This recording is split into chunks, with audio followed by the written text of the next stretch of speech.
A paz do Senhor, meus queridos irmãos e amigos, muito bem-vindos ao nosso canal, o canal da Primeiro Verbo. O vídeo de hoje é sobre a lição de número 10 da nossa revista Betel Dominical desse trimestre, que trata sobre o movimento pentecostal. E o tema da presente lição é os movimentos pentecostal e neopentecostal, renovação e expansão no século XX. Eu já te lembro de baixar os arquivos do plano de aula com as perguntas do desafio da lição, ok? Olha, os links estão aqui na descrição do vídeo e também no comentário fixado. Mas antes de irmos para o nosso plano de aula, eu vou te fazer um pedido. Caso você goste, se identifica com o nosso canal e aprecia esse nosso trabalho, e ainda não tenha feito a sua inscrição, por gentileza, dê uma paradinha no vídeo agora, se inscreva aqui no canal, se possível, distribua, compartilhe com o maior número de pessoas da sua igreja e dos seus amigos. Você vai estar ajudando o canal, ok? Deus te abençoe, muito obrigado por essa força. Vamos então agora ao nosso plano de aula.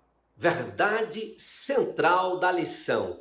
Meus irmãos e amigos, a essência da lição de hoje é que a igreja de hoje deve permanecer fiel aos princípios e fundamentos da palavra de Deus. O ser humano sempre conviveu com as mudanças. Essa é uma característica nossa. A gente se adapta para sobreviver de acordo com a necessidade e cada mudança vai deixando sua marca.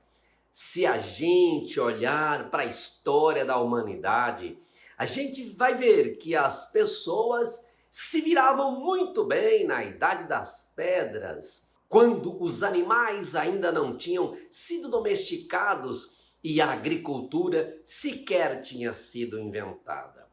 Elas também se viraram na Idade dos Metais, na Idade Antiga, período quando Jesus veio ao mundo em forma de homem, na Idade Média, na Idade Moderna, quando lá no início surgiu a Reforma Protestante, e também agora na Idade Contemporânea. Você consegue imaginar o tanto de coisa que mudou desde Adão até os dias de hoje? Desde a forma de andar, a forma de falar, a forma de se vestir, a própria dieta das pessoas. Meu Deus, é muita coisa. É impossível contabilizar. Eu não sei nem arriscar um palpite de quantas mudanças foram boas e quantas fizeram mais mal do que bem. Metade? Mais que a metade? Eu não faço a mínima ideia. Mas uma coisa eu tenho absoluta certeza: os princípios de Deus são imutáveis e esses a gente não pode quebrar. Entra moda, sai moda. Entra governo, sai governo. Entra reforma protestante, puritanismo, pietismo, o que for, não importa. Se a gente se desviar da palavra de Deus, a mudança será péssima para a gente e para as gerações seguintes. Principais ensinamentos da lição. Meus irmãos, nós devemos considerar que, no Brasil, o movimento pentecostal deu origem ao pentecostalismo e ao neopentecostalismo. Vimos na lição passada que as primeiras igrejas pentecostais foram fundadas no Brasil lá no ano de 1910, a Congregação Cristã, e no ano de 1911, a Assembleia de Deus. A lição de hoje mostra que essas denominações também são chamadas de pentecostais clássicas, uma vez que elas foram as pioneiras. E a lição também fala que lá no final da década de 1970 começaram a surgir as primeiras ramificações do pentecostalismo, ou seja, as igrejas neopentecostais. O outro foco da lição, no meu entendimento, meus irmãos, é mostrar que as denominações pentecostais e neopentecostais se distinguem por suas características.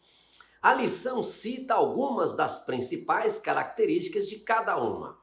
A lição destaca, por exemplo, que as pentecostais dão ênfase aos dons espirituais para a edificação da igreja, valoriza a comunhão, a oração, a evangelização e o ensino bíblico, enquanto as neopentecostais procuram contextualizar ou modernizar a mensagem e a liturgia do culto e apresentar soluções para os problemas do dia a dia, como as questões financeiras e de saúde.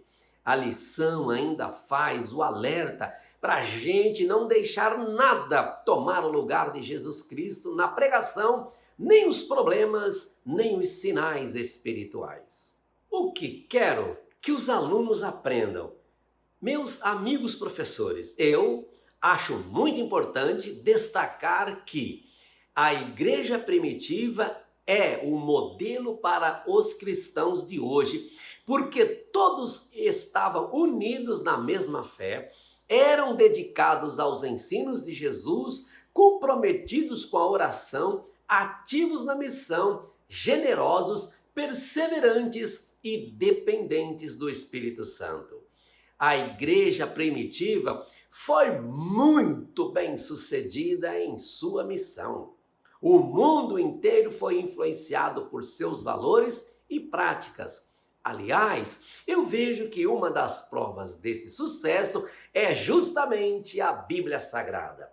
A palavra de Deus não ficou escondida às 7 chaves, reservada apenas para um grupinho seleto de pessoas. Não. Os primeiros cristãos fizeram questão de anunciar as boas novas de salvação para todos, sem qualquer restrição. Por isso, meus amigos, nós devemos sempre ter a igreja primitiva como referência sobre como agir, não importa se ela foi fundada há quase 2000 anos. Esse modelo de igreja nunca vai ficar ultrapassado. Pontos para refletir e debater em sala. As minhas sugestões de perguntas aos alunos são as seguintes, anote aí. Como podemos aplicar o modelo da igreja primitiva em nossa igreja hoje? Outra pergunta, como discernir entre as manifestações genuínas do Espírito Santo e os ventos de doutrina que podem desviar a igreja dos princípios bíblicos? E outra pergunta, de que forma a busca por milagres e sinais podem afetar o nosso relacionamento com Deus? Aplicações práticas para o aluno. Queridos professores, algumas sugestões de como aplicar os ensinamentos da lição na vida diária, no meu entendimento, são: colocar os dons e talentos a serviço da igreja para a edificação.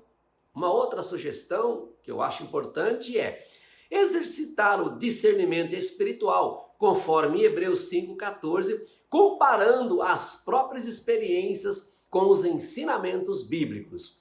Oriente seus alunos a relembrar alguma experiência de que tiveram, alguma palavra que entregaram ou que receberam de alguém, algo que viram acontecer ou que fizeram, algo que aprenderam ou ensinaram. E em seguida, perguntar a si mesmo, isto está de acordo com a palavra de Deus?